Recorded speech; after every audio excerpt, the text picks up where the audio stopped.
على حسب معلومات الهيئة القارية ووضحت الكاف أنه تقرر رفع الجائزة المالية للمتوج بكأس إفريقيا بنسبة 40%، بحيث غيحصل الفائز باللقب على 7 ديال المليون ديال الدولار. وحسب موقع ترانسفير ماركت المختص في الأرقام والإحصائيات، فالمنتخب المغربي كيحتل المركز الثاني بقيمة تسويقية تبلغ 347.4 مليون أورو، وكيتربع على قائمة أغلى لاعبين إفريقيا اللاعب النيجيري فيكتور أوسيمين ب 110 مليون أورو، وجاء من بعده في الرتبة الثانية المصري محمد صلاح والمغربي أشرف حكيمي ب 65 مليون أورو.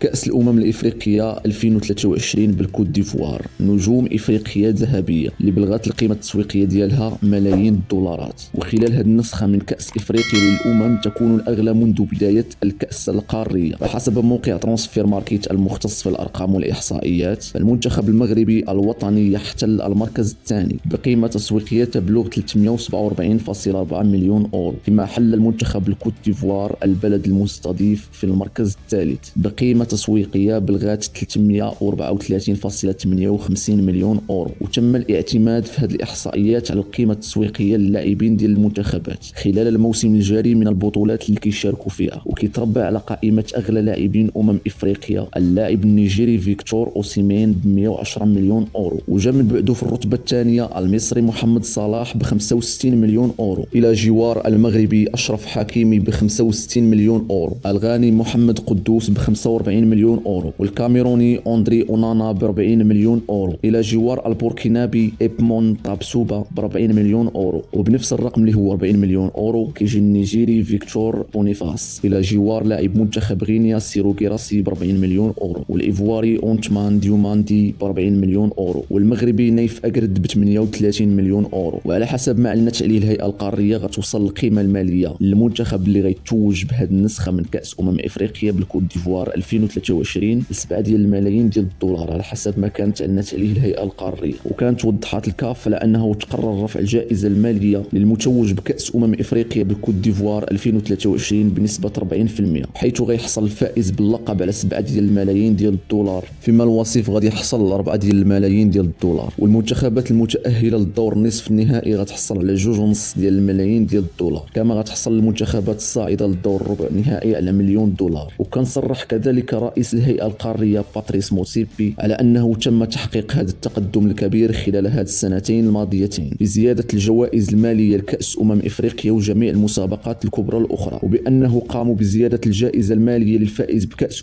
إفريقيا ل7 ديال المليون ديال الدولار، وهي زيادة بنسبة 40% على الجائزة المالية السابقة. اكتب لنا رأيك في التعليقات وشارك المقطع، ولا تنسى تدوس لايك وخلي متابعة، والسلام عليكم.